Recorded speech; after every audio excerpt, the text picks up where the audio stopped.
За бүгдээрээ сайн байцгаана уу. Найдвар 9 бүлгийнхандаа баярлалаа. Тэгээ би орчлоо яаж хийх вэ гэж бодож ийсэн. Тэр бол бурхны нэгүслийг ярих хэрэгтэй байна, эзнийг гэрчлэх хэрэгтэй байна гэж бодсон. Тэгээд манай найдвар 9 бүлгийнхэн бас бурхны гайхамшигтай хайр нэгүслийг мэдрүүлж өнөөдрөөс эзэнд онцгой магтаал өргөснөний бурхны төлөвлөгөө байна гэж харж байна. Амен. Тэгээ бид бүгдээрээ гайхамшигтай эзнийхээ ивэл нэгүсэл дотор өдөр бүр амьдардаг. Тэгээ би эндрийн үйлчлэл ер нь анх удаа хийснээс хойш нэг юмыг ерөөсөө мартдаггүй. Тэр юу вэ гэхээр цуглааныг бид нар төлөөлөгчдийн итгэлийн тунхагаар дуусгадаг те. Тэгээ би тэр үед яалаа эзний заасан залбирлаар дуусгацсан санагдаад байна. Эсвэл эзний заасан залбирлаар авшээ. Тэг эзний заасан залбирлаар дуусгахжсэн чинь төлөөлөгчдийн итгэлийн тунхагаар дуусгасан байдгийг. Тэгээд тухайн үед яасан гэхээр ингээд нүд харанхуулаад нүдэ анцсан байгаа шүү дээ ингээд залбирахтаа инээж чаддаггүй. Цуглааныхын дотор инээгээд байдаг те бүгдээ гээд бүгдээр над руу тэгээд байдаг.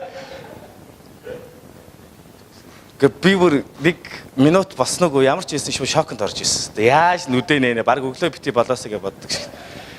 Яаж нүдэ нэ надаас тэ шившиг болсон гэж шившиг болсон л да ер нь. Гэхдээ ямар ч байсан тэр үеэс хойш өнөөдөр хүртэл эзэн гайхамшигтай өөрийн үгийн үйлчлэлийг хийлгэж байгаа. Энэ бол би бурхны нэгүсэл юм аа гэж хэлэх гээд байна.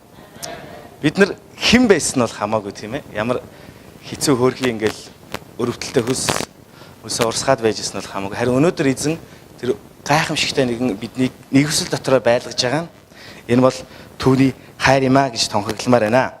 Амен. Энэ дэлхий дээр бид нар найдвар гэдэг үгийг манай Христ итгэгчнэр маш их хэрэглэдэг. Тэгээ би бас бодоол энэ бурхны төлөвлөгөө юм байна гэж. Сая найдвар 9-ийн онцгой магтаал өргөсөн гэдэг. Найдвар. Найдвар гэж юу вэ?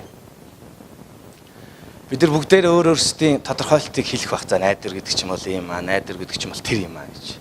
За ер нь найдвар гэдэг үгийг итгэгч биш хүмүүс бол төдийлөн учиргүй нэг хэрэглээд байхгүй байх л та. Найдвар. За наа чи найдвартай бараа юу гэж асууж болох юм те. Наа чи яг найдвартай бидтэй гэдэг ч те. За магадгүй авилганд өгж байгаа хүмүүс бол за найдвартай зохицуулсан биз дээ гэж хэрглэж магадгүй. Тиймэрхүү утга санаанд. Харин итгэгч бид нар бол найдвар гэдэг үгийг ойлгож байгаа. Найдвар гэдэг үгийг хэлэх үед бид нар итгэл, найдвар, хайргаар үлддэг боловч тий хамгийн агуу нь хайр юм а гэдэг ишлийг санаж байгаа. Тэгэхээр манай Ахмадбод баамч гэсэн найдвар гэдэг эсийн бүлэг байгуулсан. Энэ нэрийг өгөхдөө бол тунч их бодсон байх гэж бодож байна. Өнөөдөр яг бидэрт байгаа найдвар яг юу юм бэ? Есүс. Бидний аврагч нэгэн гэж бид нар итгэлтэйгээр хэлж байна. Тэгвэл найдвар гэдэг нь Есүс юм бол найдваргүй байдал гэдэг нь яг юу юм болоо гэж. Есүс байхгүй гэсэн. Бид нар маш олон зүйлд найддаг л да. Яг одоо би яг за бидний найдвар бол эзэн юм аа ингээд хүмүүс амен гэж хүлээн зөвшөөрж байгаа тийм. Нэрээ тийм шүү гэж. Гэтэ үнэндээ бид амьдралынхаа бүх төдөө найдлагаадаа яг Есүс дээр тавьсан байгаа юм гэж. Зарим үед бид нар дансанд байгаа мөнгөндөө найддаг. За нэг эдийн хэмжээний мөнгө байгаа юм да. Би одоо нэг ингээд ер нь ингээд за болчих юм байна да гэж. Зарим хүмүүс залуу насндаа найдчих те. За би ч одоо өвчин зовлон шалга одоо сайхан хийж бүтээе гэж. Зарим хүмүүс хамаатан садан ойр дотны хүмүүстэй найдаж. Тэгээ миний хувьд бол нэг ихчтэй бол асар их найддаг л да. Тэгээ миний найдварыг тэр ихч маань ер нь алдаж байгаагүй. Багаас минь л ер цэцэрлэгт орохдоо хүртэл тэр ихчийгээ гуйгаж орсон байдаг. Ярамг 12 дахь цэцэрлэгт орохдоо тэгэл за ажаа гэл манай ихчд нэг дарах хүн байдаг л да. Тэгэл байга нөгөө ихч руугаа ирдэг. Тэр ихч маань одоо л ер найдвар алдаагүй л. Өөр олон зүйлсүүд бид нар найдаж байна. Би юунд найддаг вэ гэдгээ та одоо дотроо бодож л байгаа хэрэг. Ер нь би яг юунд найдаад амьдраад байд юм бэ гэж. Мэдээж бид нар Есүс гэж хэлж байгаа. Гэхдээ бодит байдал дээр бид нар юуг эрен хайд юм бэ? Хамгийн түрүүнд хүнд хэцүү тулах үед хамгийн түрүүнд гарах арга замгүй болох үед бид яг юунд найддаг юм бэ гэж. Өнгөрсөн 7 хоногийн сургаал дээр хоосон булш гэдэг талаар ярьсан тийм ээ. Та бүхэн санаж байгаа. Тэгээ үргэлжлэл байгаа гэж хэлээд би өнөөдөр гараад ирлээ л дээ.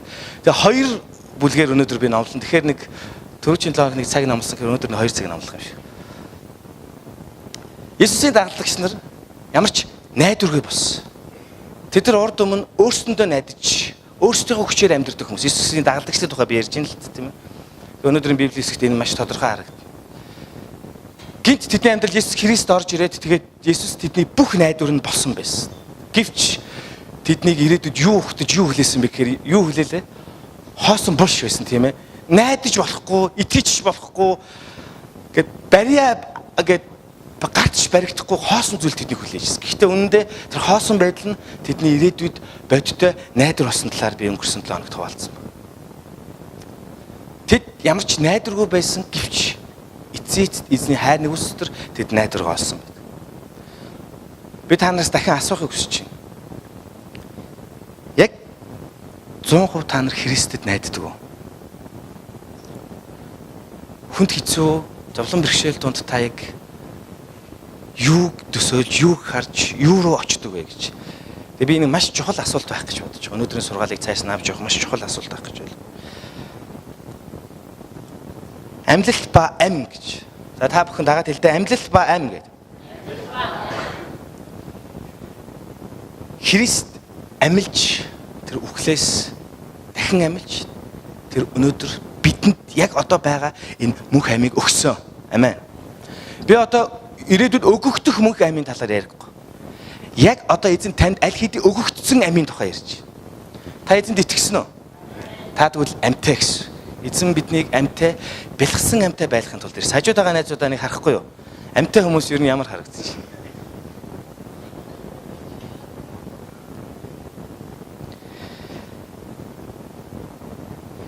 Өнөөдрийн Библийн хэсгийн эхний хэсгийг би та бүхэнд уншиж байгаа. Ерөнхийдөө Библийн хэсэг маань Иохан 20 дугаар бүлгийн 11 дугаар ишлэлээс 21 дугаар бүлгийн төгсгөл хүртэл буюу 25 дугаар ишлэл хүртэл байна. Есүс Христ булшийг хоосон болгоод тэр үхлээс амилсан. Энэ бол бидний итгэлийн амьдралын баттай найдвар мөн. Тэр эхлээд Магдал хотын Мариад үзэгдэж, өөрийн шав нартай үзэгдэж, тэр Томсд үзэгдэж үргэлжлүүлэн тэр Петртэй ярилцсан ярианы өнөөдөр эзний үгийг дамжуулахыг хүсэж байна. Эхлээ Мариад үдгцсэн. Харин Мария булшны гадаа зогсоод уйлж байлаа. Тэр уйлсан чигээрээ булш руу тонгон хартал цагаан хувцастай хоёр тэнгэрч Иесусийн зогцыг тавьж байсан газарт нэг нь толгойд нөгөө нь хөл талд нь сууж байваа. Тэд түнд эмэгтэй чи юунд уйлвэ гэсэнд тэд эзнийг минь авчихсан байна. Тэд түүнийг хаан тавьсныг би мэдгүй гэвэ гэж. За Магдалины Мария нөгөө бодрол дотроо байсаар байгаа тий. Ямар бодрол гэхээр эзнийгээ алдсан байна гэж. Тийм учраас тэр гашуудсан. Ямар ч найдваргүй болсон байгаа учраас тэр гашуудсан. Гашуудсаар байсан түүний дагалдагч нар. Би сая бидэнд байгаа найдваруудын талаар ярьлаа. Христэс өөр олон зүйлсүүд бидний бол найдаж байгаа. Магадгүй одоо байгаа нэр хүндэндээ, одоо байгаа байр суурьндээ бид нар найддаг. За би тэр хүнтэй ингээд уулзчихад за би нэг ийм хүн юм чинь. За ер нь болох ч юм даа гэж. Одоо байгаа бидний амьдралд байгаа бүхэл тааламжтай нөхцөл байдалтай бид нар ерөөхдөө найдаж болж байгаа. Гэтэ тэр найдар маань үгүй болох үед бид нар юу тохиолдох вэ? Хамаг итгэлээ, хамаг зүрх сэтгэлээ зориулсан байсан тэр найдар маань өнөөдөр үгүй болох үед бид нар юу тохиолдох вэ? Хамгийн ойрхон жишээ харагдчих. Бид гашуудна. Ер нь бол орчин үеийн хэллэгээр бол эм орно. Яана тэ одоо өөр юу ч утгагүй болоод лаац өчглөнө гэсэн. Магдалины Мария гашууцаар байсан. Эзний нүдэндээ ч итгэхгүй тэ эзнийг алдчихлаа гэж өгөөж. Тинхүү тэр дахиж бошир өнгөөгөө тартал тийч хоёр тэнгэр илж байсан. Бас үхлээс амилсан Есүс тэнд газар хамт зогсож байсан. Тэр түнд эмэгтэй чи юунд уйлна вэ гэсэнд тэд эзнийг минь авчихсан байна. Тэд түүнийг хаан тавьсныг би мэдгүй гэвэ. Тэр ингэж хэлээд эргэхдээ Есүсийн зогсож байхыг харсан боловч тэр нь Есүс байсныг таньсангүй. Есүс түнд эмэгтэй чи юунд уйлна вэ? Чи хэнийг хайна вэ гэж асуув. Түүнийг цэцэрлэгч байна гэж бодоод тэр түнд эзэн хэрв та түүнийг зөөсөн бол хаан тавьснаа надад үзүүлнэ үү? Би түүнийг авах гэсэн юм. Есүс Мария гэлээ. Мария эргэнгүүтээ түүнд еврейгээр рабуни те багшаа гэж хэлсэн.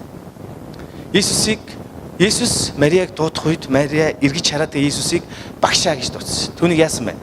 Таньсан байна. Тухайд Есүсийг тэр раби багшаа гэж дууддаг гэсэн. Яг энэ үед яг тэр дуудлагаараа Мария эргэж хараад Есүсийг дуудсан. Тэгэхээр эндээс бид нэг зүйлийг олж харж чадчих. бид итгэл найдвар алдсан бол эргээд гашуудаа тэгээд түүнийгээ дахин ирж хайсаар байдаг. Хуучин нөхцөл байдал руу үргэлж бид нар яах вэ? Тэмүүлсээр байдаг. Нөгөө орон зай, нөгөө бүхэл найдварыг маань авч исэн тэдгээр зүйлсүүд маань бидний зүрхсгэлийг гэж тэг хоосон болсон учраас бид яг тэр зүйлсүүдээр дахиж дүүрхийг хүсдэг талаа нэг шагарч. Бид Есүсийг хайсаар байсан, Есүс Христийн төлөө гашууцсаар байсан. Тэдний сэтгэл хоосон байсан. Харин одоо энэ богинохон хугацаанд тэр өөрийн эзэнтэйгээ дахин уулзж. Есүс түнд хэлсэн. Би эцэгтэй хараахан дээс очоогүй байгаа тул надад бүү гар хөр. Харин ах トゥ нарт минь очиж тэдэнд би эцэгтэй буюу та нарын эцэгт Бурхандаа буюу та нарын бурхан дэш очино гэдгийг хэл гэлээ. Магдалийн Мария ирж шавнарт би эзнийг харлаа гэд Есүсийн өөрт нь айлцсныг тэдэнд хэлвэ гэж хэлсэн. Амен.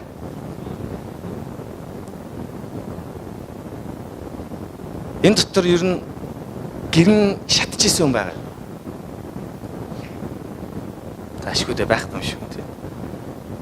Олон айл шатчихсан миний ойр дотны хүмүүс ч гэсэн галт төмөр гарч исэн тохиолдол маш их мэднэ л дээ. Тэгэхээр тийчээ ер нь л солих өмсөх хувцчгүй болдог те. Гэр орон шатах үед. Зүгээр яг тэр өдөр гэрээсээ юутай гарсан. Тэгэл ер нь бол яг тэрнтэйгээ л үлдчих. Юу ч байхгүй. Яг энэ байдлыг бид нар ер нь найдваргүй тэр байдлаар бид нар ерөөхдөө төсөөлж харж байна. Буцаж тэр гэр орноо босгож дахиж сэргээн босголт хийхэд ерөөхдөө бол нэлээх яах вэ? Цаг хугацаа нэлээх хөс хөдөлмөр орохыг бид нар мэдэж байна.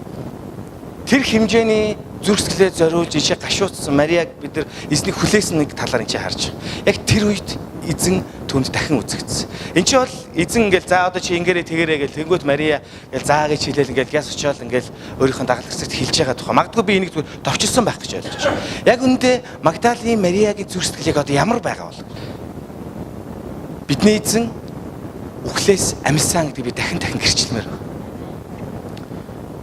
Өнөөдөр бид нар ч гэсэн энэ үгийг сонсоод амен гэл өнгөрч.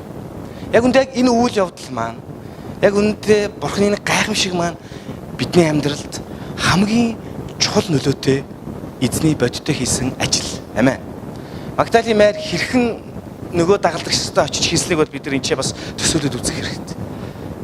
Хамгийн сүүлд хагартлаа баярлснаа та юу санаж байна уу? Одоо л зарим хүмүүс баримтанд хожил ер нь баярлж байгаа бох тий. Тэгээ зарим хүмүүс би ер нь өстой азгүй маа гэдэг инээ тэрийг зарим бүр тунхаглчаад байгаа. Тэр хардаа мардаа би хэдэн жил ерөөсөө ямар ч юу байсангүй нэ тий.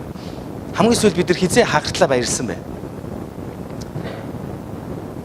Яг энэ үед Магдалийн Мария тэрнээс ч илүү их баярлсан гэдэгт итгэлтэй байна. Ямар ч найдваргүй нөхцөл байдал дотор эзэн түүнд өөрийгөө эзэн бурхан гэдгээ харуулсан. Амен. Өргөжлүүлээ би Библийн ишлэгийг уншия. 7 хоногийн эхний өдөр тэр өдрийн үдэш шав нарны юудэчүүдээс айснаас үүдээ төгссөн байваа. Есүс ирээд тэдний дунд зогсож тэдэнд амар амгалан та нарт байх болтугай гэв. Үүнийг айлдаад тэр тэдэнд гар хажуугаа үзүүлв. Шав нар нь эзнийг хараад ихэд баярлав. Есүс дахиж тэдэнд амар амгалан та нарт байх болтугай. Эцэг намайг илгээс найдал би бас та нарыг илгээнэ гэвэ. Үүнийг айлдаад тэр тэдэн рүү үлээн ариун сүнсийг хүлээн авах тун та нар хэний нүглийг уучлана тэд уучлагдана та нар хэний нүглийг үл уучлана тэд үл уучлагдах болно гэж айлдаа гэж хэлсэн.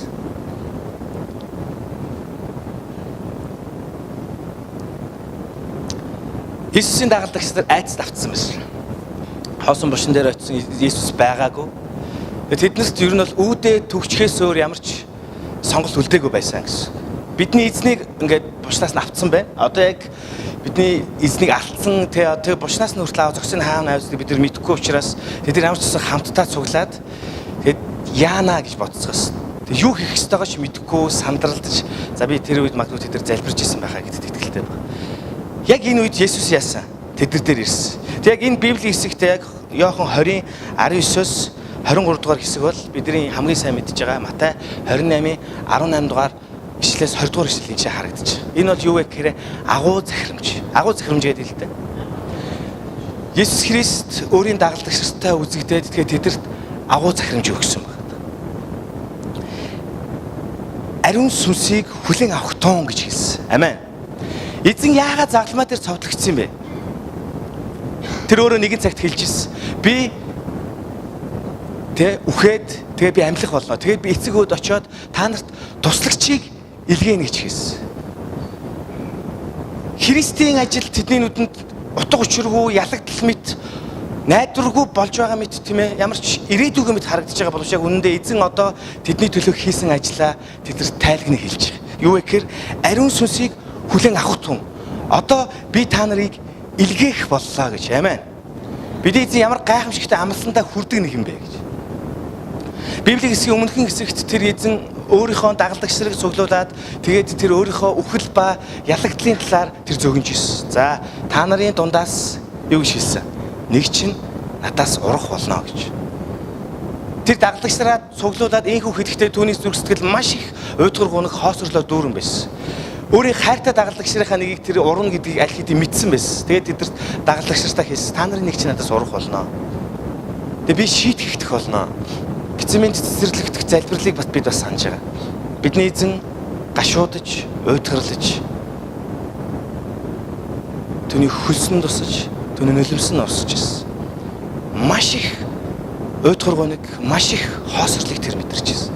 Гэхдээ энэ бүх ажлыг би заавал хийх ёстой. Тэгээд миний хайрлагдсан, миний сонгогдсон хүмүүст эзний нэгүсэл ирэх болно гэдгийг тэр маш сайн мэдчихсэн учраас тэр бидний үнэхээр бүрэн төгс итгэл найдар болохыг хүсэж ирсэн учраас тэр загламай дээр цовлогдож тэр үхлийг ялсан юм аа. Амен. Харин одоо тэр бидэд хэлж байгаа. Ариун сүнсийг хүлээн авахдаа та нар хэний нүглийг уучлана? Тэд уучлагдана. Та нар хэний нүглийг ис уучлана? Тэр үл уучлагдах болно гэж хэлсэн. Энэ өнөөдөр Бурханаас бидэнд өгөгдөж байгаа ямар гайхамшигтай мэдээ вэ гэж би гэрчлээ. Сая 5 дахь өдөр Библийн сургуулийнхаа төгсөгч нартай би уулзсан. Төгсөөд одоо би 5 жил 6 жил хавцаа болж байгаа. Тэгээ тэрнээс хойш ер нь ангийнхантайгаа нэг уулзалж байгаагүй л дээ. Сая тэгээд нэг уулзах хаяа гэдэг. Тэгээд 6 долуулаа уулзсан. Пасторын тусалгаа, пасторын томилгоо аваад ер нь л маш олон хүмүүстэй уулзаж тэ зөвлөгөө авдаг, тэгээ хуваалцдаг, ярилцдаг хүмүүс надад ер нь их чухал юм байна гэдэг мэдэрсэн байгаа юм л та. Тэгээд энэ удаагийн уулзалтан дээр би ангийнхантайгаа очиж уулзсан. Тэгээд энэ чинь уулзаад үнэхээр маш их зүйлийг мэдэрсэн. Маш их зүйлийг бас мэдэж авсан. Тэгээд ер нь тэгээ яг нэг замаар алхаж байгаа яг тэгээ бас адилхан манай ангийнхан чи бүгдээрээ бас пасторууд болсон байгаа. Тэдэртэй уулзаж тэгээд эзний талаар ярилцах ямар чухал үр дүнтэй байдığım бэ гэдгийг мэдсэн байна. Тэр уулзалтаас мэдэрсэн маш чухал ивэлүүдийн нэг нь юу юм гэхээр өнөөдрийн Бурхны бидэнд өгөгдсөн агуу захирамж. Агуу захирамжийг Бурхан хүмүүрт өгсөн юм байна гэдгийг би дахин ухаарсан байна. Агуу захирамжийн гол утга санаа нь яг үнэндээ юу юм бэ гэхээр сайн мэдээ тунхаглах гэсэн утга санаа байгаа. Явж бүх үндэстнийг дагалдагч болох эцэг хүү ариун сүнсний нэрээр тэдэнд баптизм хүртээж миний та нарт зааж сургасан бүхнийг захин биелүүлэхийг тэдэнд заа гэж хэлсэн. Дүгнээд юу вэ гэхээр сайн мэдээ тунхаглах гэж хэлсэн. Энэ сайн мэдээ тунхаглах ажил нь цуглааны нэгдүгээр ажил, хоёрдугаарт энэ авралын зарын хэсгийн ажил юм байна гэж би бодсоор ирсэн. Гэтэл эзэн надад хэлсэн гайхамшигтай түүний үнэн зорилго юу байсан гэхээр энэ агуу захирамж бол энэ газар сууж байгаа итгэгч хүнийг бүрт өгөгдсөн захирамж юм байна гэж хэлсэн. Өнгөрсөн онд альфаг бид нар 2 удаа хийсэн. Тэгээд 2 удаа хийснээс болоод гэдэг альфаг би буруутгаагүй шүү заяа. Ер нь бол шинээр ирэх хэсгийн тоо бол ер нь бол байхгүй болсон байна. Бид нар массын сайн мэдээд хараагаад те агүй олон хүмүүсийг шинээр гээ авчирсан хамгал ойр дотны хүмүүст урилга өгсөн. Нөгөө хүмүүс ба нэг доор бүгд хүрээд ирсэн байсан. Тэгээд тэрнээс хойш сайн мэдээ нэг нэгээр нь авчирч байгаа тэр тоо ерөөхдөө бол агүй их цөөрцөн байсан. Тэгээд энийг ахлагч нар бид нар багаараа уулзаад ер нь л ярилцсан. Яах ёстой юм бэ? Бид нар энэ дэр улам илүү хичээх хэрэгтэй байна гэж. Харин одоо 2019 онд тэгвэл бид нар яаж улам илүү хичээх ёстой юм. Тэгэхээр би та бүхэнд эзний үгээр дамжуулан хэлж байгаа зүйл. Түүний амьлалт нь өнөөдөр бидэрт агуу захирамжийг авчирсан юм аа. Эзэн энэ дэлхий дээр ирээд бидний дунд оршоод тэгээ бид хүнийг болгонд агуу захирамж өгсөн. Энэ ямар агуу захирамж вэ гэхээр ховчилсан авралын зар сайн мэдээг тунхаглал. Үгүй яавал бид нар эзний сайн мэдээг ховчилж тунхаглаж амлаасаа бид нар түүнийг гэрчилж чадах юм бэ? Ариун сүнсийг хүлээн авах тун гэж эзэн хэлж. Өөрөөр хэлбэл би амьдсан та нар надад найд. Би та бүхэнд өгөх болно гэж эзэн хэлж. Амен. Бид нар цуглаанд хүмүүсийг авчирдаг. Авчирхтаа ихэвчлэн за гэд цуглаанд ирвэл пасторын номлолоос дамжуулаад тэр хүн ер нь бол эзнийг ойлгох хаа. Нэгдүгээрт. Хоёрдугаарт авралын зарын хэсгийнхэн тэр хүн сайн мэдээ тарах болно гэж. Тэгээ бидний одооний зорилго ер нь юу байгаа вэ гэхээр цуглаанд нэг хин нэг авчирья гэдэг зорилготой байгаа. Мэдээж буруу биш. Гэхдээ та өөрөө сайн мэдээ тараагаад өөрөө ятгаад өөрөө залбираад өнөөдөр хамгийн гол сэдв өөрөө эзэн бол амьлалт юм а. Тэр ам юм а гэдгийг нь өөрөө хэлээд тэгээд тэр хүн за ер нь би танаас цуглаанд очиж үзье гэдэг тэр шийдвэр гаргаад тэр хүн тэ одоо энэ цуглаанд ирж байгаа энэ хаалгаар орж байгаа хэдэн хүн байгаа бол бид нар ер нь бол хамгийн эхлээд нэг шийдвэрийг хийх гэж махаа идэж байгаа ш. Тэр нь юу юм гэхээр цуглаандаа ирэх. Юу нөгөө агуу захирам сайн мэдээ тараах нөгөө хүмүүсийг дагалдуулах. Би эхлээд цуглаандаа ирья гэж бид нар эхлээд бодож байгаа.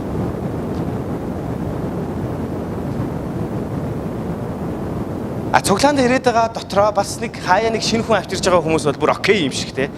Вау. Шинэ хүн авчирсан мундаг гэж. Гэтэ үнэндээ бид нар цуглаандаа ирэх гэж хичээж одоо ингээл үүл тамаа цайж дараа нь зүгээр нэг шинэ хүн авчирх гэж үүл тамаа цайх энэ бидний итгэлийн амьдралын ажил биш. Харин өнөөдөр Бурханаас өгөгдсөн тэр чухал үйлчлэл бол бид бүгд хүнийг бүр ховчлон эзний сайн мэдээг тараах явдал юм аа. Ховчилж эзний авралын зар сайн мэдээг та хэрэг тунхаглаж байгаа вэ гэж. Энэ бол зөвхөн сүм чуулганы ажил биш. Харин энэ бол итгэгч хувь хүн болгонд эзнээс өгөгдсөн агуу захирамж юм а гэж би хэлмээр байгаа. Амен. Үргэлжлүүлэн энэ хэсгийг эргээд харах юм бол эзэн хэлсэн би байна. Та нар надад хүртээ миний хажуу руу гэд хуруугаа хий гэдэг талаар ирж.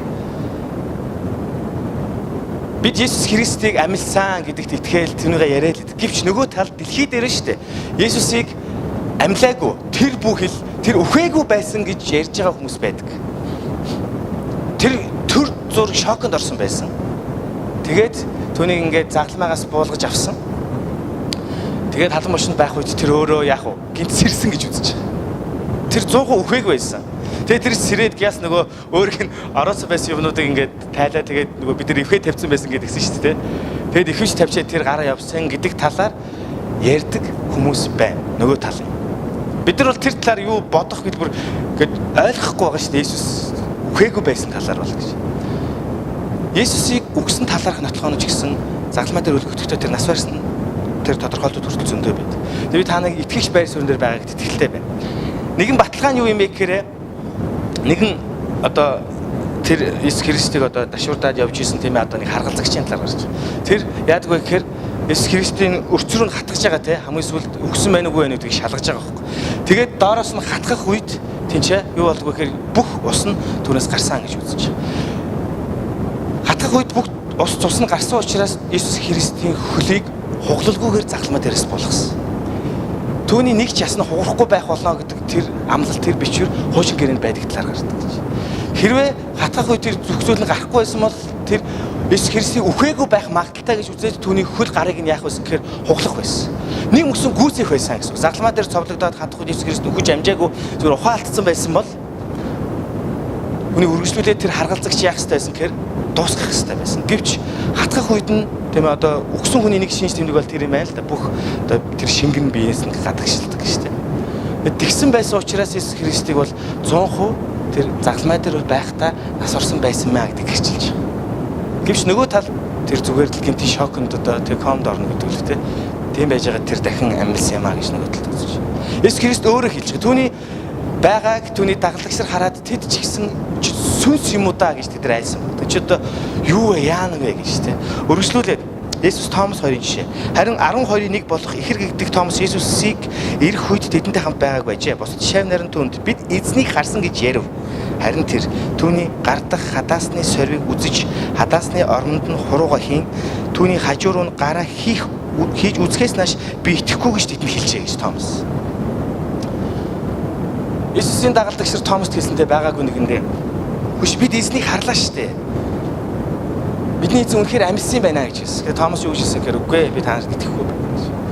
8 хоногийн дараа дахин тэднийг хамтдаа байх үед нь Иесус Христ тэдний байгаа газар орж ирсэн. Одоо энэ чинь маш сонирхолтой нэгэн баримт эдгэрт харагдаад байна. Тэр нь юу вэ гэхээр эхлээд сая бид нар тэдний шавнарт Иесус үзэгсэн талаар харсан тийм. Энд юу хэлсэн байдг вэ гэхээр хаалга цойчтой байсан. Яагаад тэд нар хаалгаш очсон бэлээ?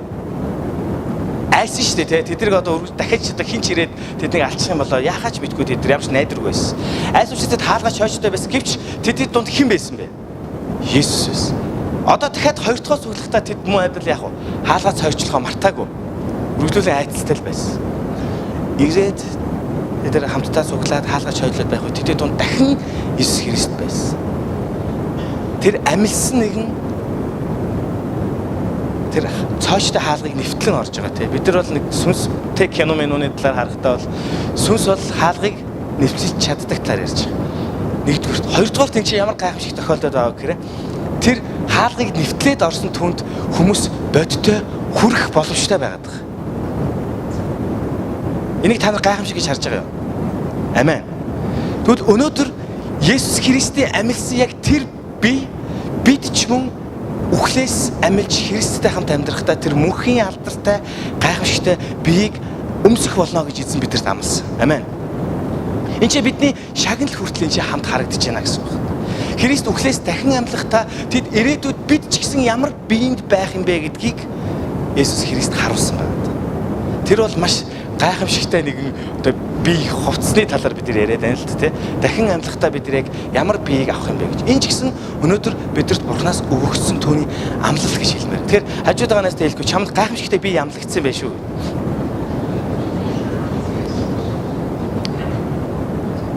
Та хүнд итгэж гин үү?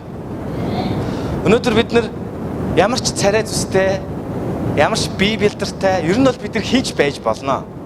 Харин эзэнтэй хамт үхлээс амилж түүний мөнхийн улсад орох тэр өдөр бол бид нар яг гайхамшигтай Бурхны ивэгдсэн, Бурхнаар амлагдсан тэр биеийг олох болно гэдээ би итгэлтэй байна. Амьслын баталгаа бол яг энэ. Эзэн тэдний дунд цоочтой хаалганы цаан тэр орж чадсан. Тэгээд тэр тэртэй ярилцсан. Тэгээд тэр тэрэнд өөрийн гайхамшигт өгүүлсэн. Тэгэхээр бид эзэнд итгэх ёстой. Итгэхээс өөр аргагүй мянган шалтгаан энэ дэлхий дээр байдаг гэдэгт би итгэдэг.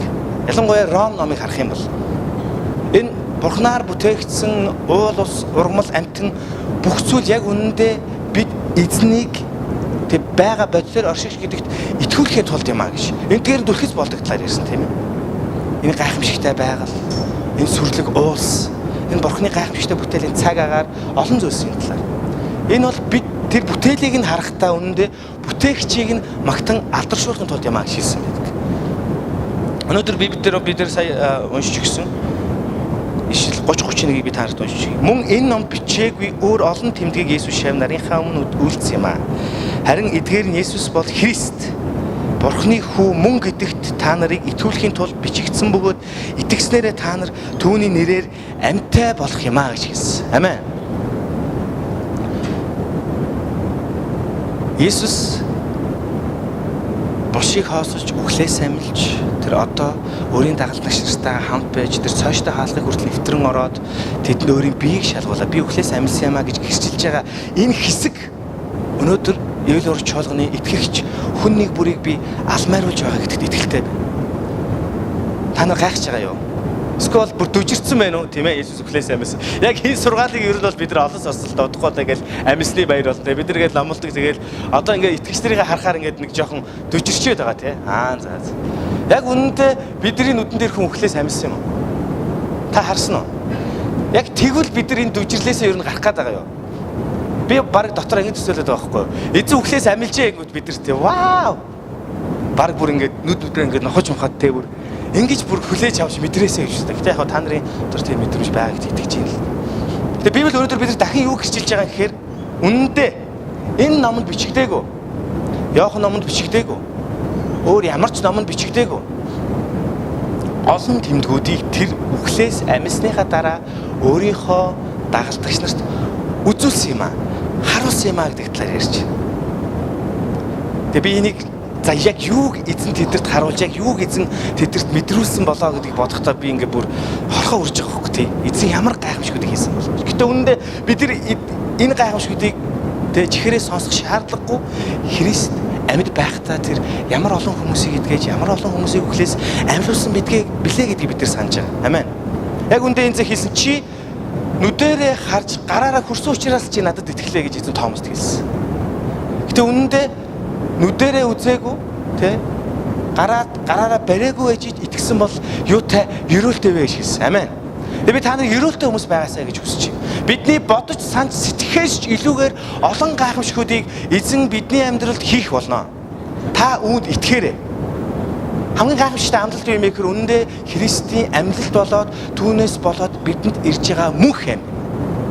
Бидэрт аль хэдийн мөнх юм өгөгдсөн ямар гайхамшигтай юм бэ? Христ та бүхний бүх итгэл найдвар байгаасаа гэж би чинсгэлээс өрөөж байна. Дансан дах мөнгө бишээ. Хажууд байгаа нэстэй дансан дах мөнгө бишээ. Чиний байр суурь чинь бишээ гэдээ хэлэхгүй. Харин Христ бидний найдвар байгаасаа гэж хүсэж байна. Амен. Үргэлжлүүлээд 21-р бүлгийг харъя. Түүнээс хойш Есүс Тибер тэнгисийн хаваар өөрийгөө шав нартаа дахин харуулва. Тэр өөрийгөө ингэж харуулжээ. Симон Петр, Эхэргэгддэг Томас, Галилийн Кананы Натанел, Зебедийн хүүгүүд бас түүний шав нараас хоёр өөр хүн цогтой байваа. Симон Петр тэдэнд би загас барихаар явлаа гэхэд тэд бид ч бас чамтай хамт явъя гэд завиндаа сов. Тэр шөнө тэд юу ч барьсангүй. За яг энэ Библийн хэсгээр гарч байгаа түүхэл одоо энэ тохиолдол бол Иесус Христ өөрийн шав нартаа гурантай үзэгдэж байгаа хэсэг нь гарч байгаа. Өөрөөр хэлбэл тэр өмнө хоёр хэсэгт Иесустэд нь харагдсан уу? Харагдсан, үзэгдсэн, тэдэртэй ярилцсан. Боловч тэд яг нөгөө хуучин нөхцөл байдалтай байсаар байна. Заримдаа бид нар хуучин амьдрал нь илүү дээр юм байна гэж боддог. Би та бүхнийг ойлгож байгааг сайн мэдгүй. Заримдаа бид итгэлийн амьдралаар амьдраад Христтэй хамтлагаа түүнээр эвэгдэж өрөөгдөж явж байгаад муу сүнсний уруу татлаганд бид нар ордог. Тэгээ би итгэлээ орхих талаар бид нар заримдаа санд сэддэг. Тэгээд за би ер нь баг хуучин амьдрал маань ч илүү дээр байж үтэй. Боли. Цуглаанд явах боли. Тэгээд хуучин хийжсэн юмудаа хий. Муу сүнс бид нар тэгж харуулдаг л да. Цуглаанд явж эхэлснээс хойш цуглаанд ирснээрээ бид нар заримдаа завгүй болдог те. Бүтэн сайдэр эзний өдөр мөрүүлэх болно. Хагас өдөр магтаалаа бэлдэх хэрэгтэй болно. 3 дахь өдөр эсийн бүлэгтээ явах хэрэгтэй болно. За тэгэл энэ тэнд хүмүүст сайн мэдээ очиж харах хэрэгтэй болно. За тэгэл зам болохоор цуглааны ийм үйлчлэл, тийм үйлчлэл. Гэтэл итгэлийн амьдрал бол нэг ёсны чуулган дотор бол айгүй завгүй байдаг. Яг үннийг хэлэхэд зарим үйлчлэгч эзэн амьдралаа өргөө зориулж байгаа хүмүүс ажилд орох гэдэг аяг хэцүү байдаг хөөхгүй. Нэг ажилд очиод орох гэхээр заавал бүтэн сайдэр заримдаа ажиллах хэрэгтэй болдог. Нэг ажилд очиод орох гэхээр эсийн бүлэгтээ баг явуулгүй дор хаяж 2-3 сар болох хэрэгтэй болдог. 2-3 сар явсан ч гэсэн үргэлжлүүлээд би орой эрт тарах магадлал яг байгаа юу гэдгийг мэддэггүй. Би ийм жишээг аягүй олон мэднэ. За би ингээ шинэ ажилд орж гинөө. За яг уу ингээ эхлээд дадлагчих хэрэгтэй гэсэн. Тэгэхээр ингээд одоо жоохон хичээж ягаад яванд бол зав зайн гайгүй болох юм бэлээ гэдэг яриаг би аягүй олоудаа сонсч ирсэн. Тэг үндэ зав зайн гайгүй болж исэн тохиолдол байгаа юу? Ерөөсөө байхгүй. Яг одоо ажиллаа хийгээд цуглаандаа ирж чадахгүй байгаа хэдэн хүн байгаа гэж та нар бодож байна. Тэгээ тоог нь гаргыг бол хажууд байгаа хоосон суудлаар та.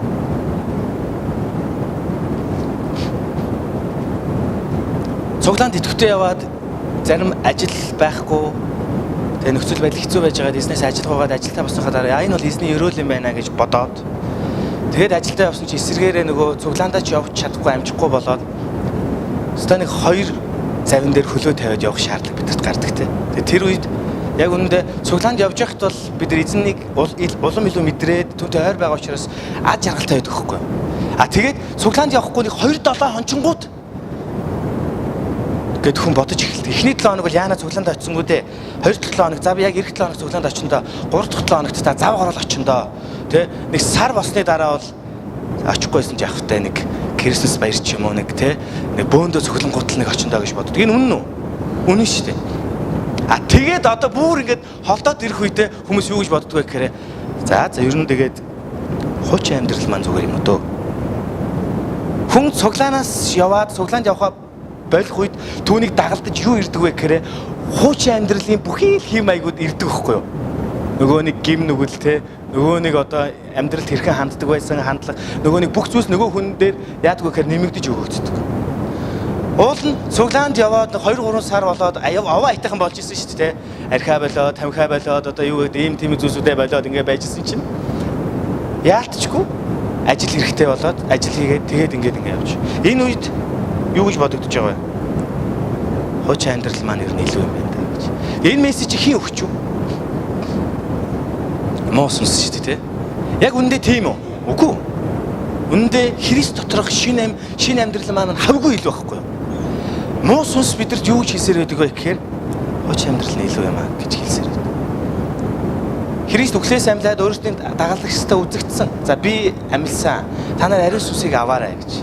Гэтэ яг тэр ариун сүнс бол яг Есүс дахиж тэнгэрт очиод Бурхан эзнийхээ баруун гарт залраад тэгээд тэдэд өгөгдөх байсан бол одоо л ариун сүнс харах өгдөөгүй байгаа гэж би харж. Яг энэ хэсэгт Есүс биш Петр яасан бэ гэхээр за загсанд явъя дөө гэж хэлсэн. Гэтэл түүнийг нөгөө дагалдагч нар бас яасан байна? Дагсан те. За одоо ингэж хийх юм байхгүй ч те. Тэгээд хөөс ажлууд одоо хийдөө. Нэг хэсэг бөө юм болоод одоо Иесусыг дагаад гуулаас одоо нөгөөдөл чи юу гэсэн мэхээр за Петр ч уусаа загсч байсан шүү дээ. Тэр хаана очиод загас байгаа, хаана очиод амьдралаа үл залгуулж болох талаар сайн мэдчих. Энд яг 7 шавтайгаа гэж те 7 нагстай. Түүний дотор хэн байсан бэ гэхээр ихэр гэгдэг Томас, Галилей Кананы Натаниэл, Зебедийн хүүгүүд бас түүний шавнараас 2 нь байсан гэж. Яг марцсан юм шиг байгаа хий 2 байсан гэх. Тэгээд 7 шав байсан. Тэд загас барьсан уу бариагүй юу? Барьсангүй. Үүр цайх үед Есүс иргэдээр зогсож байлаа. Гэвч шанаар нь Есүс гэж таньсангүй. Есүс тэдэнд хүүхдүүдээ та нарт идчих юм байна уу гэхэд тэд алгаа гэлээ. Есүс тэдэнд завныхаа баруун талд тороо хай. Тэгвэл та нар олно гэв. Тэд тороо тийш нь хайсанд маш их загас торнд нь орсноос болоод татаж чадхааргүй болжээ. Тэгтэл Есүсийн хайртай шавь нь Петрт эн чин эзэн байна гэлээ. Симон Петр эн чин эзэн байна гэхийг сонсмогт нүцгэн байснаа гадуур нүмергөө бүсэлж тэнгис рүү өсрөн оров. Харин бусад шавнар нь эргээс холгүй 200 орчим тохой зайтай л байсан тул дүүрэн загастай тороо чирсээ жижиг заваараа ирлээ гэж хэлж. Би эндээс нэг сони юм хараад байгаа юм л да. Тэд яг Есүсийг амьсанд итгэхэд байсан юм итгээгүйсэн. Ухаан санаа нь эсвэл орж гараад исэн.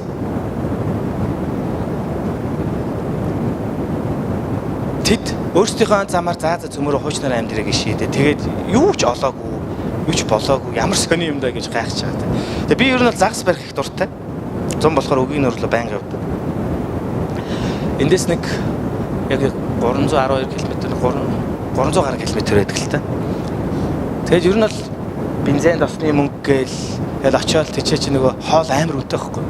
Нэг юуд оронтой нэг зуучны баазд орно. Арай майхан дунцнаас гоё гэрт дунцнаа арай илүү тухтай байдаг л та. Тэгээд ингээд санхүү мөнгө ер нь бол нилээдгүй гардаг. Тэгсэн санхүү зориулалт гарч байгаа ч гэсэн загас барихгүй байх тохиолдол байна тийм ээ. Би яг энийг жишээ ярингууд яг тэр үедээ сургаал заачнасаа санаж таньж магадгүй санаж магадгүй бэг ах энийг гэдэг утга санаад байгаа юм шиг. Миний нүүр болстой аимшигтай харалцсан байсан шүү дээ. Одоо үлхэр аягүй дайжгүй цагаан залуу байгаа шүү дээ.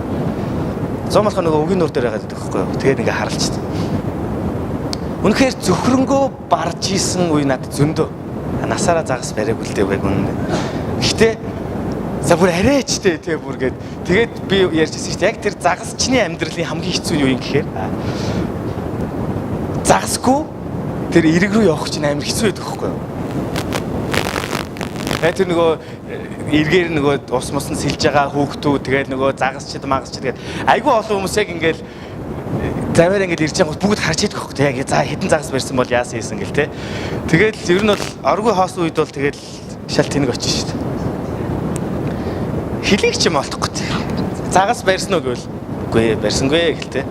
Зүгээр хит хит таслаа гэж байгаа шигтэй. Сатурка таслаа гэж шүү дээ. Амар том загас ингээд үсэрсэн. Юу ч ямар ч худлаа хоосон юм бол ярьж байгаа байхгүй. Яг тэр зүрх сэтгэлийг бол би мэднэ л дээ.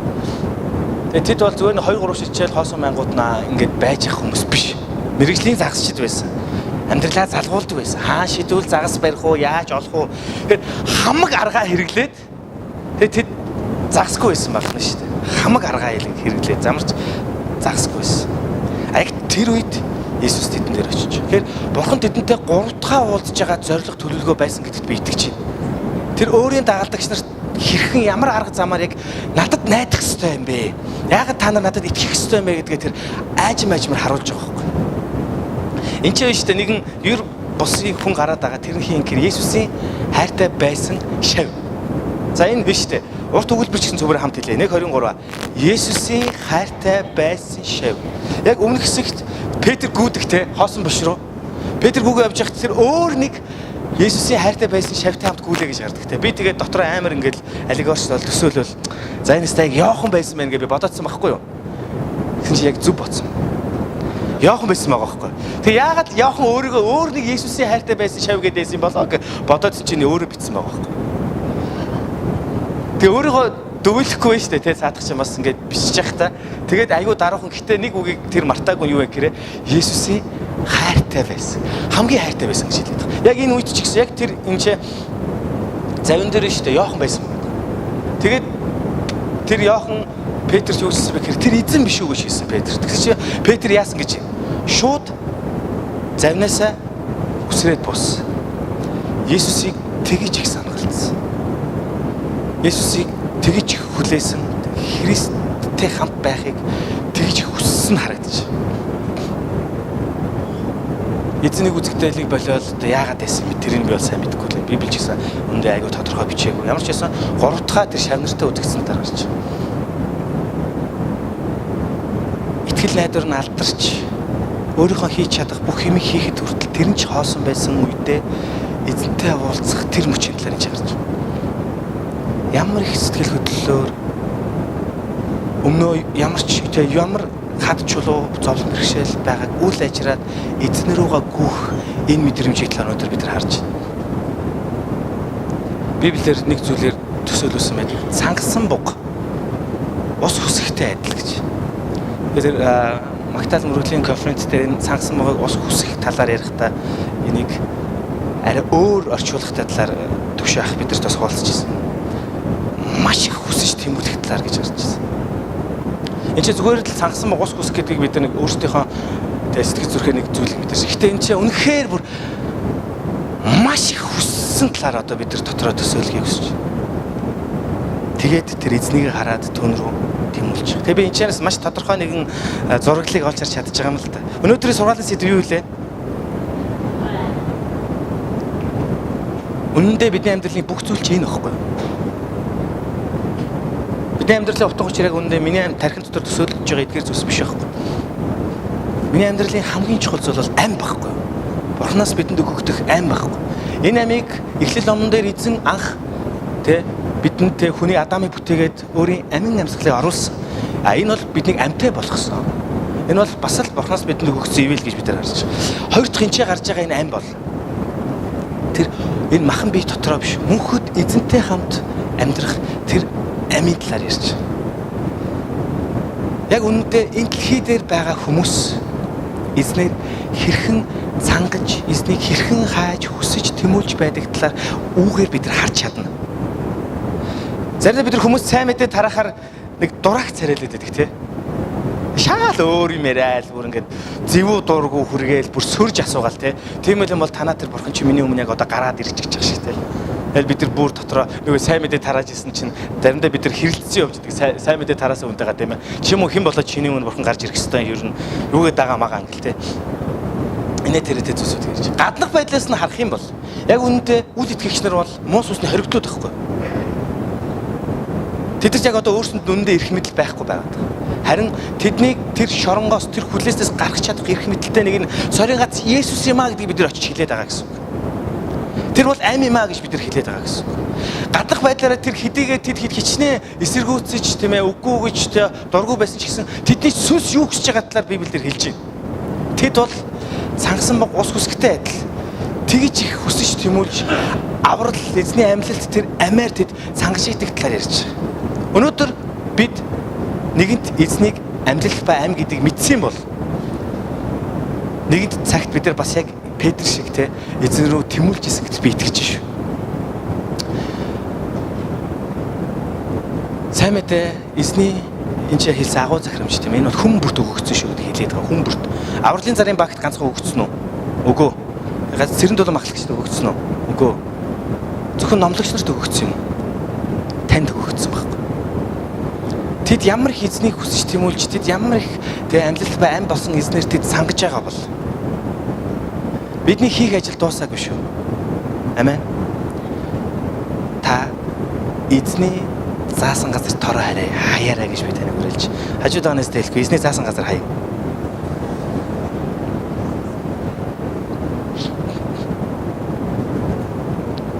Яг энэ зааварчилгаа ганцхан бидний сайн мэдээ тарахтай холбоотой. Энэ бол бидний бүхэл амьдралыг Христ чиглүүлдэг талаар ярьж байна. Бүхэл амьдралыг эзэн өөрөө удирддаг талаар ярьж байгаа.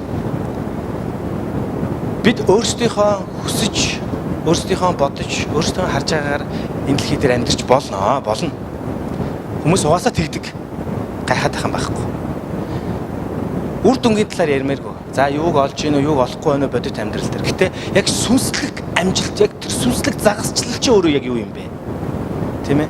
Та өнөөдөр энэ амьдралдаа ихийг олсон мэт санаж байгаа бол та өнөөдөр энэ амьдралд аль хэдийн ихийг зуурж авсан мэт тань мэдрэгдэж байгаа юу? Гэтэ яг үндэ энэ чи бурхны өмнөдөр харуул яг юу юм бэ гэдгийг өнөөдөр зөвнөр ярилцсан. Та өнөөдөр яг юуг олсон гэж бодож байгаа.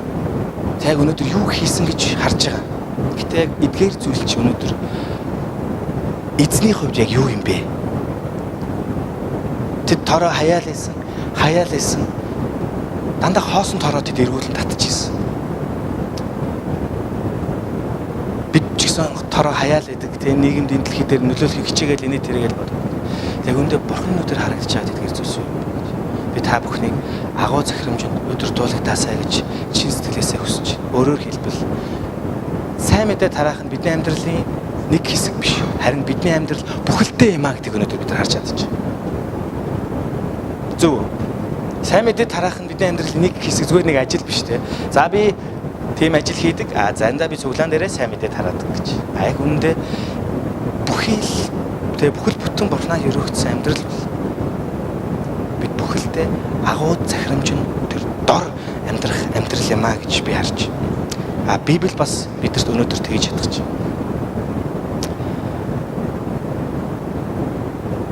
Иесус Петр хоёрын ярилцлага энэ чинь маш тодорхой харагдаж байна. Би тэгээд яг ингээд параграфаар номлох гэсэн боловч тэгж чадсангүй л дээ. Яг тэгж номлож болох байсан боловч яг энэ хэсэг чинь ингээд бүхэлдээ харагдаад уялдаад байгаа байхгүй. Тэгээд дахиж үргэлжлэл бий гэж хэлүүлээс хүмүүс гайхах байх шин. Иесус Петр хоёрын уулзалт би та бүхэнд уншиж байна. Тэднийг өглөөний хоолоо идэж дуусгаж Иесус Симон Петрт Иохны Симоно чи намайг эднээс илүү хайрладаг уу гэж асуухад амар балер ховчилсан асуулт байгаа шүү дээ. Чи намайг эднээс илүү хайрладаг уу гэж Иесус асууж байгаа шүү дээ. Болон Петр асуух шүү дээ. Эзээ та намайг энэ дагалдагч нараас илүү хайрладаг те. Тэгж асуужсэн тохиолдолч байгаа шүү дээ. Гэтэл Иесус асууж байгаа байхгүй юу? Иохны Симоно чи намайг эднээс илүү хайрладаг уу гэж асуухад тэр тийм ээ эзэн танд хайртайг минь та мэднэ гэв. Иесус түнд хоргонуудыг минь тэжээ гэлээ. Дахин Иесус хоёр дахь удаага түнд Иохны Симоно чи намайг хайрладаг уу гэхэд тэр түнд тийм ээ эзэн танд хайртайг минь та мэднэ гэв. Иесус түнд хондийг минь хариул гэлээ. Иесус түнд гурав дахь удаага Иохны Симоно чи намайг хайрладаг уу гэв. Чи намайг хайрладаг уу гэж тэрээр гуравтаа асуусан учир нь асуусанд Петр гониглоо. Тэр эзэн та бүх юмсыг мэддэг. Танд хайртайг нь та мэднэ. Иесус түнд мэднэ гэв. Иесус түнд хондийг нь тэжээ гэж хэлсэн. Одоо цөмөрөө маш тодорхой том дүр зургийг хамтдаа харахыг хүсэж байна. Тэд эхлээд хэн байсан юм бэ? Хинч биш байсан. Үнэхээр хинч биш байсан Иесусийн дагалдагч нар. Тухайн үеийн нийгмийн баг те гадуурхагддаг төрлийн хүмүүс байсан. Тэд энхүү амьдарч байхад Есүс Христ тэдэр дээр ирээд тэднийг сонгосон. Тэд одоо хэн болсон бэ гэхээр Есүсийн дагалдагч нар болсон. Бидний атаархах хэмжээний хүмүүс болсон байхгүй юу? Яг үндэ Есүс бидний дээр ирээд биднийг сонгосон бол ямар гоё вэ? Зөв үү? Өөрөө бодитоор ирээд тэд бол аягүй гоё хувь тохиолтой хүмүүс байгаас тийм ээ. Хийж биш байсан. Тэдэр дээр эзэн ирсэн. Тэд Есүсийн дагалдагч нар болсон. Есүс Христ тэдэртэй хамт ажиллаж, амьдарч, үйлчилж, өөрийн гайхамшгуудыг хийж ирсэн. Тэр өөрийн дагалдагч нарыг сонгоод тэдэд өөрийг хариуцлага өгөө тэр загалмай дээр цовдогдоод нас барсан. Тэр бол нүхлээс амилсан боловч тэд дахиад хийж биш болсон. Тэд буруу зүйлийг харж тэд буруу зүйл найдаж тэд яг энэ ертөнцийн байгаа өнөөдөр бидний ч гэсэн андуур шаарддаг энэ ертөнцийн тэр найдах хэвээр зүйлсийг тэд харж ирсэн учраас тэд өнөөдөр найдвар болсон байсан. Яг үндэ тэд сайн мэдээний утга учир мөн чанар Христийн амьдралтыг тэр ойлгоогүй байсан учраас. Ойлгоогүй гэдэг нь ямар сандаа Петр Есүсээс 3-тай урвж байгаагаар харагдаж байгаа шүү дээ.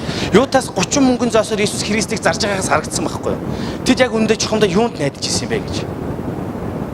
Яг энэ дүр зургийг харах юм бол бидний амьдралтай ч гэсэн яг адилхан. Бид хийж биш байхад Есүс Христ бидийг сонгодог. Үндэ Есүс Христ бидний энэ амьдралын тэр амьснараа бидний мөнх ам болж гинэ гэж хэлсэн боловч бид нар Есүстэй хамт байх чинь гоё юм байна. Бид өрөөгдөх юм байна. Бодит зүйлсийг бид нар илүү харсан. Би залбируул машинтай болох юм байна. Би Есүсээс Христээр залбираад бид өрөөгдөх юм байна. Бид нар дандаа өөрсдийн махан биеийг хэрэгцээ тэр дутуу оюун бодлынхоо тэр нэг шунал хүсэлтэд автагдаж бид нар суглаанд ирэхдээ дандаа л бид нар бодит зүйлсүүдийг харж байсан. Өрөөл би өрөөгдмөр байна. Намайг өрөөгд өгөөш гэж ярьсан. Яг үнэндээ Христ дээр ирж байгаа суглаанд ирж байгаа итгэгчдэр бид яг түүнд итгэх юм бол амин хамгийн чухал юм байна. Тэгээ Христ дотор алхаж энэ дэлхий дээр магадгүй үгээгүй ядуу байсан ч гэсэн надад мөнх ам байгаа юм байна гэж тий. Яг л тэр нэг эрдэнэс олсон бол тэр бүх баялгаа зараа тэр эрдэнэс тэр газрыг худалдаж аваа тэр дараа нь тэр эрдэнэсийг ухаж авахтай бүх юмаа зольж байгаа хүнтэй яг адилхан.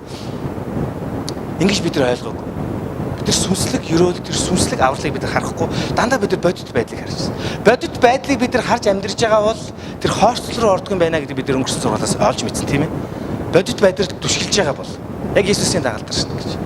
Тэгвэл одоо тэд яг дахиад буцаад ямар нөхцөл байдалд ирж байна гэж. Есүс Петрээс сууж. Нөгөөд чинь дан гэд явцсан байж тээ. Нэг босоол нэг унаал, нэг босоол нэг унаал. Одоо яг эзэн Петрт яг чухал юм ярьж байна. Эзэн яг одоо ч гэсэн биднээс асууж байна.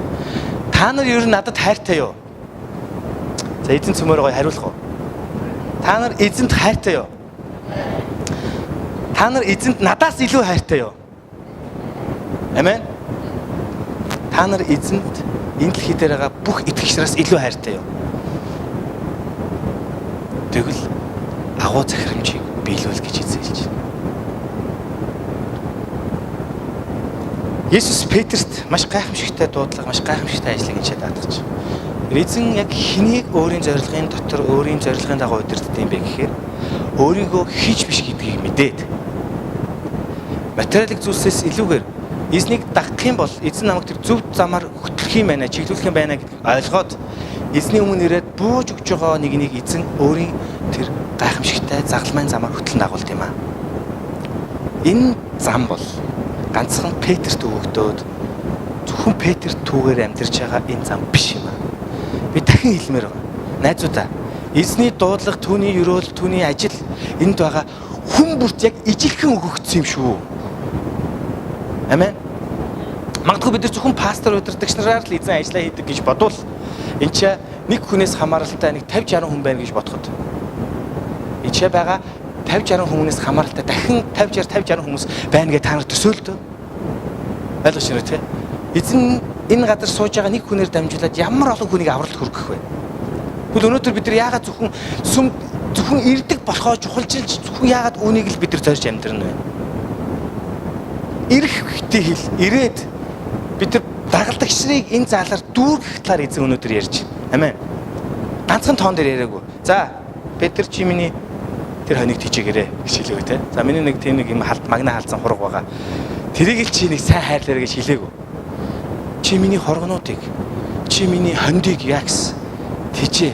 Чи тэдийг хариулаа гэж эзэлсэн. Өнөөдөр бидний эзэн амьдлтаараа дамжуулаад та бидэнд асар их үүрэг хариуцлагыг өгсөн гэдгийг би гэрчилж байна.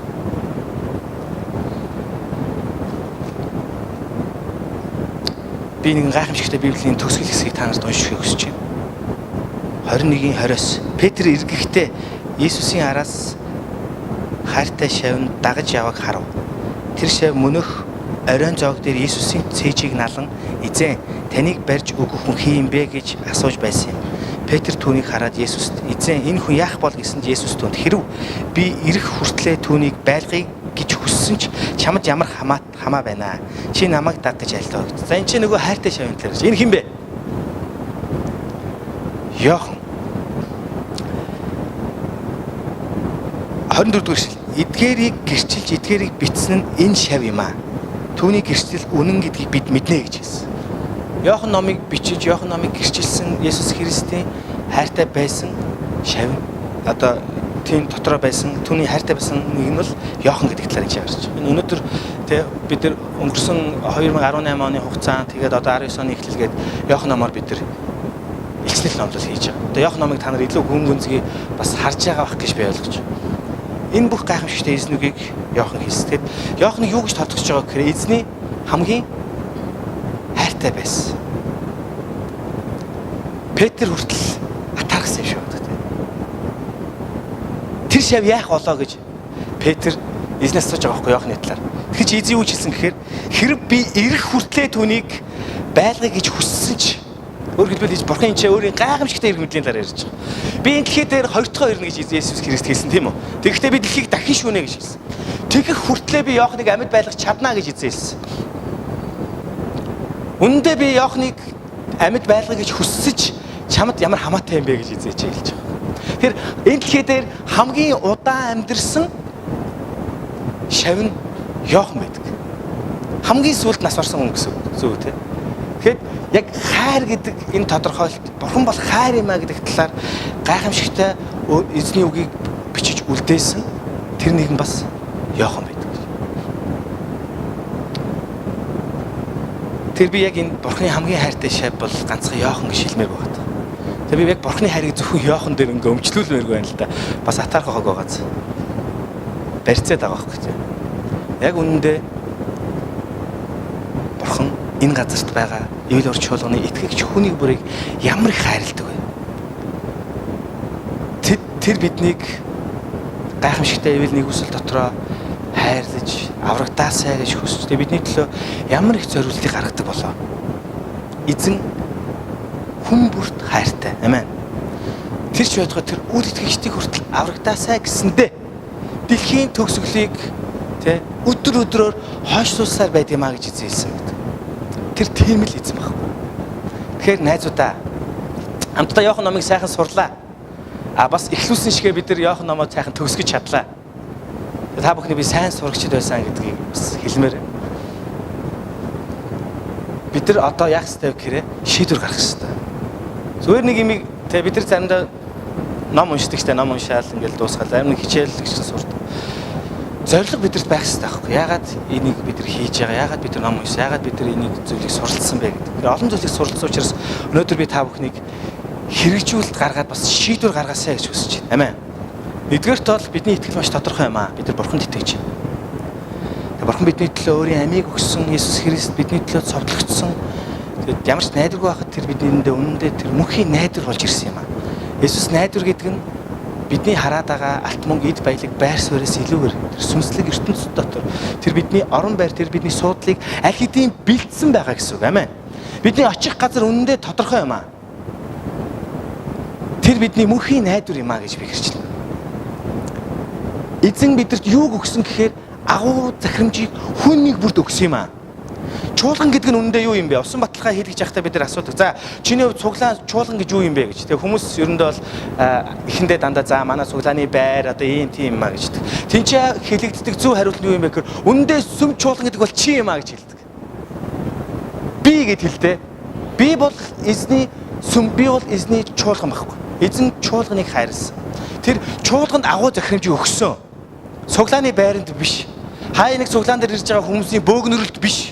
Эсвэл тэр бөөгнөрлийг манлайлж байгаа хин нэгэн удирдагчид биш. Харин зүрх сэтгэлээрээ Есүс Христийг хүлээж аваад түүний амьдлалтанд итгэж түүний амнаас зурсан та бидэнд өгөгдсөн агуу захирамж юм аа. Агуу захирамжийг хамтдаа биелүүлэн амьдарцгаая. Зүгээр нэг сайн мэдээний үйл ажил та өргөж байгаагаар үүнд төгс оролцчлоо гэж бити андуураарай. Мэдээж та оролцож байгаа юу гэвэл оролцож байгаа нь үнэн. Гэхдээ та агуу захирамжийг биелүүлж байгаа гэсэн үг биш.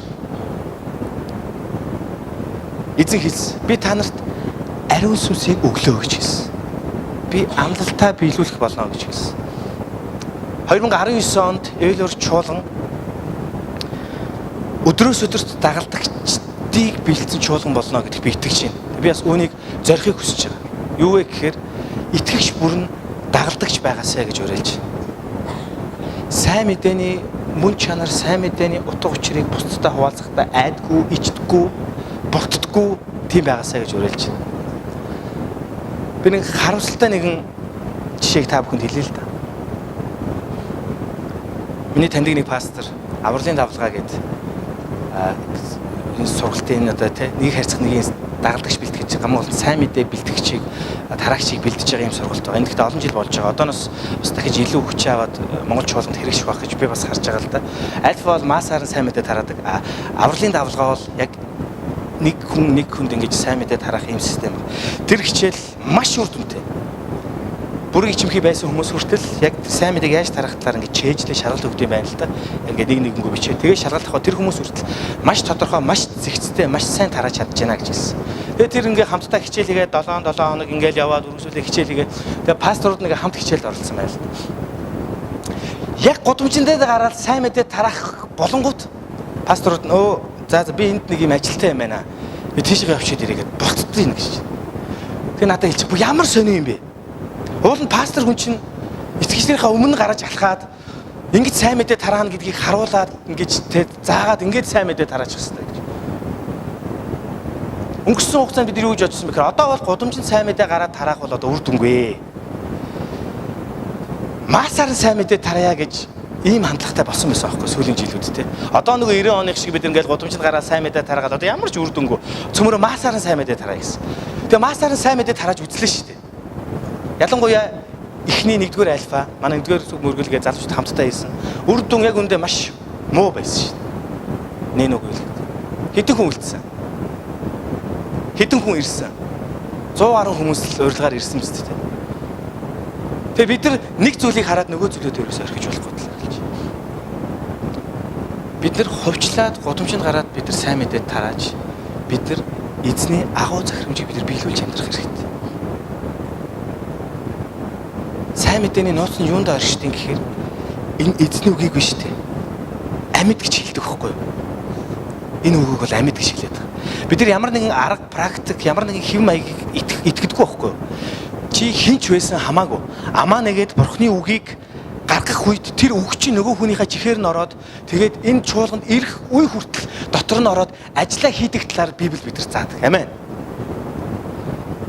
Хүнийг бүр эзний агуу захирамжийг биелүүлэн амьдрцгаая гэж уриалж байна. Яагаад бид нар өнөөдөр сайн мэдээ тарахаас ингэ татгалзаад байгаа юм бэ? Яагаад зөвхөн зүгээр цуглаан дээр нэг хүн авчираад пастрын амнаас гарч байгаа үгээр л тэр хүн ингэ сайн мэдээг авах хэрэгтэй гэж бид нар ойлгосон юм. Яагаад гэж буруу явцсан гэж бид өнөөдөр одоо харж байна. Ирэх 7 хоногт шинэ хүмүүс 10-аас илүү байна гэдэгт би итгэж байна. Та бүхний өөрсдийнхөө амаа нэгээд тунхагласан энэ сайн мэдээ тэр хүмүүсийг энэ газар авчирна гэдэгт би итгэж байна. Цөмөрөө тэгж чадах уу? Үндсэн ажил руугаа орцгоо итгэв. Эзэн биднийг тороо нөгөө тийш нь хаяа гэж хэлж. Амаа нэгээд эзэнд итгээд эзэн амьлалтаараа бидэрт ам өгсөн гэдгийг чи өөрөө итгээд тунхаглаад итгэлээрээ эзний дуудлага түүний агуу захирамжийг биелүүлэн амьдраач гэж өнөөдөр эзэн та биднийг уриалж. Амен. Сайн мэдээ тарах уу? Ингээд ер нь ямар ч сургаал ингээд сайн мэдээ рүү чиглэж байгаа айгу төвхтэй. Амен гэж хэлсэн хүмүүс дараачийн бүтэн сойдэр заавал нэг хүнд сайн мэдээ тараачаад авчирна шүү заяа. Манад авралын зарын баг гэж байд юм а. Цэрэн дулам ахлах гэж айгу гоё ярьдаг хүн байд юм а. Тэр хүн л чамд та сайн мэдээг ярина да гэлтэй. Сайн мэдээний үр дүн яг хиндээ ярьснараа чухал биш шүү дээ. Сайн мэдээ яригдж л байгаа бол тэр чинь үр дүнтэй гэсэн үг байхгүй юу? Амен. Түрүүчийн 7 хоногт манай цуглаан цагтаа эхлэхгүй байна гэд хэлснийг санаж байна уу? Энд өнөөдөр айгүй олон хүмүүс цагтаа ирсэн. Тэгээ тэр хүмүүс цагтаа ирчиж юу ч хэлсэн бэ гэхээр хүмүүс ирээгүй байгаа мó гэж хэлсэн. Тэгэхээр яг би зүгээр хэрэгжүүлэлт байна гэж харж байгаа өнөөдрийн хүмүүсийн амнаас гарч байгаа үгийг харахтаа те. Ямар ч хэлсэн нэг 60 70 хүн тэрийг сонсоход нэг 3 хүн бол билүүлсэн шүү өнөөдөр. Тэгэд ирээд надад хэлсэн. Би цагтаа ирлээ шүү. Тэгэхээр сайн мэдээ тарах хэрэгжүүлэх ажиллаж гисэн. Бидний дунд үр дүнгээ өгнө гэдэгт итгэлтэй байна. 70 хүн заа гэж хэлж байгаа шигс нэг 7 хүн авчрах байхаа гэж би итгэж байна. Таны амьдралд яг одоо маш олон ажил төлөвлөгөө хийх ёстой зүйлс байгаа байх л та. За одоо компани тэр тайлан, за одоо энэ овоорцсон байгаа энэ ажлууд, ийм юм зүйлсүүдгээ таны амьдралд бол өстой тэ завгүй байдал бол дүүрэн байгаа гэхэд итгэж байна. Цөмөөрөө төр хойш нь тавь. Надаас хэдэн минутыг гээд асуу да. За 1 2 3 10 минутыг. Сайн мэдээ тараа гэх хүмүүс бүр ингээ нөгөө ажиллаа бүр ингээ орхиол те. Хастаа бүр ингээ баг хэдэн өдрөөр баг ингээ те. Бүр их юм бодоод байгаа байхгүй бүр ингээ. Ямар хэцүү ажил вэ сайн мэдээ тарах чинь. Эсвэл зүрхэндээ шийдэхтэй. За би сайн мэдээ тараана гингүүтээ нөгөөдгөө бүр ингээ амар том ачаа гэж хараад байгаа байхгүй юу. Яг үүндээ 10 минут дэндүү хангалттай шүү дээ. Эх 7 хоногт та нэг хүнийг авчирхад байна шүү дээ. Энэ эх одоо энэ өнгөрөх ирж байгаа энэ 7 хоногийн 10 минут чинь дэндүү хангалттай заа юу. Шинэ хүн авчирхад. Зүгээр эзэнд итгэл амаа нэгэл эзний үгийг тунхагл. Тэр үед эзэн бидэрт авраг текстийн тоог өдрөөс өдөрт нэмэх болно. Бидэрт байгаа нэгэн сайхан мэдээ юу юм гэхээр тэр хүмүүс бол ангаж цангацсан авралын хэрэгцээ нь бүр дүүрсэн байгаа тийм хүмүүс. Түүнд итэг. Анх очихдоо л битгий ингэж ай те. За энэ юу миний үгийг сонсох юм болов дөө гэж өөрийгөө бити ялагдтал хүргэлдэ. Тэ? Бараг гэрээсээ гарахаас өмнө аль хэдийн ялагдсан тулаанд орж байгаа байхгүй те. За нэг ярьчт юм уу? Тэгтээ ч энэ ч бараг худлаах дөө. Өөртөө ч итгэх гээд байгаа юм, эзэнд ч итгэх гээд байгаа юм те. Тэгэхээр итгэлийн ахын дүүс нар минь өнөөдрийн амьлал ба аим гэдэг сэдвээр би та бүхнийг эзний агуу захирамж түүнийг бидний хайрлсан хайр нэгүсэл дотор эзэн бидний үнэхээр үйлчлүүлж хэрэглэхийг хүсэж байгаа энэ зүйл би та бүхнийг уриалж байна. Амен. Хоосон байдал бол төгсгөл биш. Харин эзэн бидний төлөө амьдсан амьд найдвар байсан юм аа гэж харцгаагаарай. Би чадахгүй гэдэг байдлаа харахаас илүүгээр эзэн үүнийг чадна гэдгийг та нар хараасай гэж хүсэж байна. Яг одоо эзэн өөрийн сүнсээр бидний дотор, бидний дунд тэр зогсож байгаа. Бид нар гараа өргөөд эзэн рүү залбирх үед тэр чих тавиад бидний хүнийг бүрийн залбирлыг тэр сонсож байгаа. Эзэн үнэндээ бидний итгэлийг одоо тэр харж байгаа. Тэр бол хол байдаг бурхан биш. Амен. Тэр бидний зүрхс дотор итгэлээр оршдог нэг юм аа. Бид нар эзнийг холоос хайх биш. Бид нар зөвхөн өөрсдийнхөө чадахгүй байгаа нөхцөл байдлаа итгэх биш. Харин эзэн чадна гэж эзний гайхамшигтай амьдлтыг бариад бусдад амийг түгээцгээгээрэй гэж би та бүхнийг уриалж байна. Зөвхөн хамтдаа судлаасаа бисаа.